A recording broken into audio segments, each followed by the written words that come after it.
नमस्कार विद्यार्थियों, मैं गोपाल चौधरी, व्याख्याता हिंदी।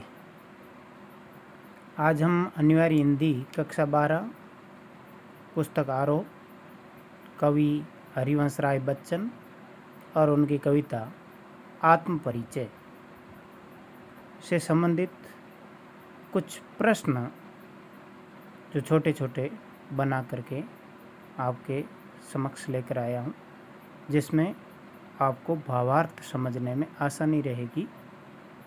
तो हम वो प्रश्न शुरू करते हैं। आत्मपरिचय कविता के कवि हरिवंश राय बच्चन। पहला प्रश्न है कि आत्मपरिचय की प्रकृति है, यानी आत्मपरिचय कविता की प्रकृति कैसी है, तो वो गीत प्रकृति में लिखा हुआ है, गीत। दूसरा, आत्मपरिचय गीत संकलित है, तो निशा निमंत्रण जो हरिवंश राय बच्चन का कविता संकलन है, गीत संकलन है, निशा निमंत्रण, उसमें संकलित है, 1969 में संकलित किया गया। तीसरा, आत्मपरिचय कविता में एक विरोधाभास झलकता है, कैसे? उन्मादों में अवसाद, रोदन में राग, शीतल वाणी में आग। तो ये शब्द कविता में आए हैं, तो इनसे विरोधाभास झलकता है। फिर अगला प्रश्न है, कवि ने दुनिया से अपना संबंध बताया है, कैसा संबंध बताया? तो कवि दुनिया से संबंध कवि का है, वो है प्रीति कलह का, प्रेम और झगड़े का। अगला प्रश्न, कवि ने अपने जीवन को बताया, विरोधों का सामंजस्य। आत्मपरिचय कविता की शैली, तो गेय और आत्मकथात्मक शैली, दोनों शैली, गेय शैली भी है, आत्मकथा। आत्मपरिचय कविता का सार तत्व है, तो सार है वो है विरोधों का सामंजस्य, यानी विरोधी चीज़ों में सामंजस्य स्थापित करना। आत्मपरिचय कविता में कितने पद संकलित है यहाँ पर? तो 5 पद। कवि बच्चन किन संबोधनों को अस्वीकार करते हैं? तो कवि कहता है कि मुझे कवि कह करके संबोधित नहीं किया जाए, तो कवि संबोधन को अस्वीकार करते हैं। आत्मपरिचय कविता में 5 पद है। आत्मपरिचय का प्रकाशन वर्ष कब प्रकाशित हुई? तो 1969 में। मैं सांसों के 2 तार लिए फिरता हूँ, यहाँ सांसों के 2 तार प्रतीक है, किसका प्रतीक है? जीवन की स्मृतियों का, जीवन की यादों का प्रतीक है। कवि किसका ध्यान नहीं करता? संसार का ध्यान, जग का ध्यान नहीं करता, वो अपने मन से चलता है, तो जग का ध्यान नहीं करता। कवि के अनुसार जग किसको पूछता है? जो जग की गाते हैं, जो संसार की चापलूसी करते हैं, उनको पूछते हैं।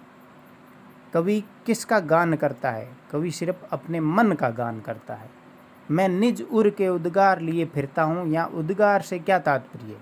उद्गार से तात्पर्य है हृदय का प्रेम। 16वां प्रश्न, मैं प्रति पग से उस पृथ्वी को ठुकराता, यहाँ उस से क्या तात्पर्य? उस कौन सी? उस पृथ्वी से, तो उसका मतलब है धन दौलत वैभव से युक्त जो सोच है लोगों की, उसको ठुकराता हूँ।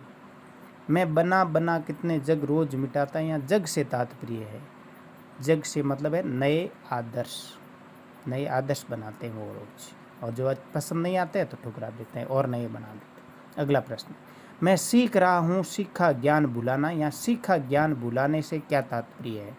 तो पुराना ज्ञान, पुरानी बातें जो सीख रखी है वो भुलाना चाहते हैं। नादान वही है हाय जहाँ पर दाना, दाना से क्या तात्पर्य है? दाना से तात्पर्य है ज्ञानवान व्यक्ति। 20वां प्रश्न, इसको तुम कहते हो गाना, किसको? कवि के रोने को। कवि कहता है कि मैं रोता हूँ, तुम कहते हो कवि गाना बना रहा है, तो मैं गाना नहीं बना रहा, तो कवि के गाने को। अगला प्रश्न, कर यतन मिटे सब सत्य किसी ने जाना, पंक्ति में कवि किस सत्य की ओर इशारा करता है? तो जीवन सत्य की ओर इशारा कर रहा है, यानी जन्म और मृत्यु निश्चित है। कवि ने नादान किससे कहा है?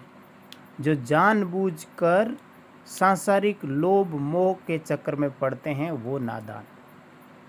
अगला प्रश्न, फिर मूढ़ क्या जग जो इस पर भी सीखे, ये मूढ़ का क्या तात्पर्य है? मूढ़ यानी मूर्ख, अज्ञानी। अगला, शीतल वाणी में आग लिए फिरता हूँ, आग से तात्पर्य है विरह, प्रेम की उष्मा।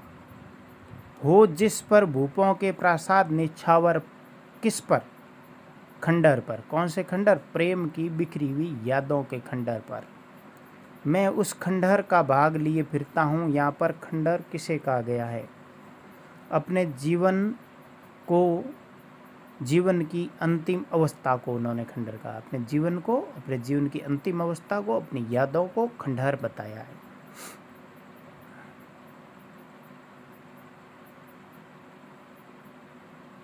इसको तुम कहते हो गाना किसको? कवि के रोने को। अगला प्रश्न, कवि ने स्वयं को कौन सी उपाधि, दुनिया का नया दीवाना की उपाधि दी? कवि ने स्वयं को दीवाना क्यों कहा? प्रेम रूपी मदिरा पीकर मस्ती में जीने के कारण। संसार के लोग क्या सुनकर झूमने लगते हैं? प्रेम गीत सुन करके।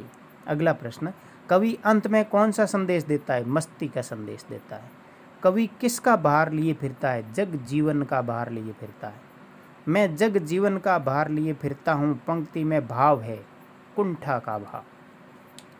कवि ने सुरा किसे कहा है? सुरा स्नेह को, प्रेम को कहा है। कवि सदा किसका ध्यान किया करता है? भावनाओं का ध्यान करता है। अगला, दोनों में मग्न रहा करता हूँ, या दोनों से तात्पर्य है सुख और दुख। कवि ने संसार को अपूर्ण क्यों बताया? प्रेम व भाईचारे के अभाव के कारण कवि को संसार अपूर्ण लगता है। अब इस कविता में लक्षणा शब्द शक्ति काम में ली गई है। प्रश्न पूछे कि कौन सी शब्द शक्ति है, तो लक्षणा शब्द शक्ति। गुण कौन सा है? माधुर्य गुण। और रस कौन सा है? शांत रस इसमें काम में लिया गया है। मैं जला हृदय में अग्नि दाह करता हूँ, अग्नि से क्या तात्पर्य है? प्रेम की उष्मा। जग भवसागर तरने को नाव बनाए, नाव से क्या तात्पर्य है? प्रेम रूपी नाव। और अलंकार कौन सा है? रूपक अलंकार। भव मौजों से तात्पर्य, भव मौजों यानी बड़ी लहरें, यहाँ पर अर्थ है सांसारिक कठिनाइयाँ। मैं हाय किसी की याद लिए फिरता हूँ, किसकी यादों में जी रहा कवि? अपने निकट संबंधी, अपनी प्रेमिका भी हो सकती है या और भी कोई निकट संबंधी हो सकता है। स्पष्ट नहीं हो रहा है पूरी कविता में कि वो किसकी यादों में जी रहे हैं। तो ये कुछ महत्वपूर्ण प्रश्न थे जिन्हें भावार्थ समझने में भी आसानी रहेगी, और इस तरह के प्रश्न परीक्षा में भी जो 1 नंबर के 2 नंबर के प्रश्न पूछे जाते हैं उनमें भी काम आएंगे, और पूरी कविता का भावार्थ आसानी से समझ में आ जाएगा। ऐसा प्रयास किया है। धन्यवाद।